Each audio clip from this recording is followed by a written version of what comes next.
কিছু শিখতে গেলেই তো আপনার একজন গুরু বা শিক্ষক চাই। এমন কেউ একজন যিনি অভিজ্ঞ এবং আপনাকে তিনি সঠিক পথ দেখাতে পারেন, সঠিক সাহায্য করতে পারেন। সে ধর্মলাভ করতে হলেও একজন প্রকৃত গুরু চাই। কিন্তু গুরু হওয়া তো এত সহজ কাজ নয়। ঠাকুর বলতেন, ঈশ্বরের আদেশ না পেলে গুরু হওয়া যায় না। কিন্তু বর্তমান সময় যদি আপনি চারিদিকে তাকিয়ে দেখেন, তাহলে দেখবেন নকল গুরুতে যেন চারিদিকে ভরে গেছে। আসল গুরুকে খুঁজে পাওয়া বেশ কঠিন কাজ। আসল গুরুকে আপনি চিনবেন কি করে? নকল গুরু থেকে সাবধান থাকতে হলে আপনাকে তো সত্যিকারের গুরুকে চিনে নিতে হবে।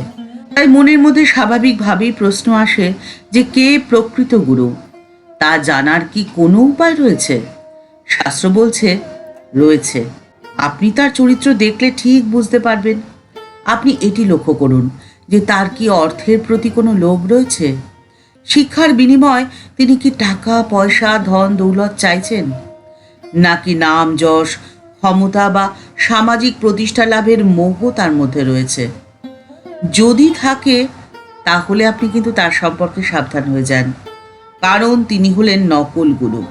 যিনি প্রকৃত গুরু, আসল গুরু, তিনি করুণাবশত আপনাকে উপদেশ দেন। তিনি কোনো প্রতিদান চান না।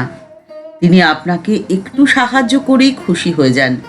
এমনকি তিনি যে আপনাকে সাহায্য করছেন সে কথা আপনাকে টেরও পেতে দেন না।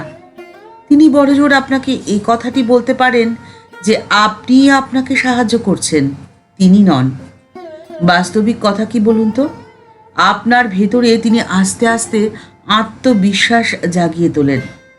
আপনার ক্ষমতা, আপনার সামর্থ্য সম্পর্কে আপনাকে সচেতন করে দিয়ে তিনি আপনাকে পথটি দেখিয়ে দেন। তিনি আপনাকে বলে দেন যে জীবনের প্রকৃত উদ্দেশ্য কী, জীবনের লক্ষ্য কী, কোন পথে গেলে আপনি আপনার সমস্ত শক্তি দিয়ে জীবনকে সুন্দর করে তুলতে পারেন।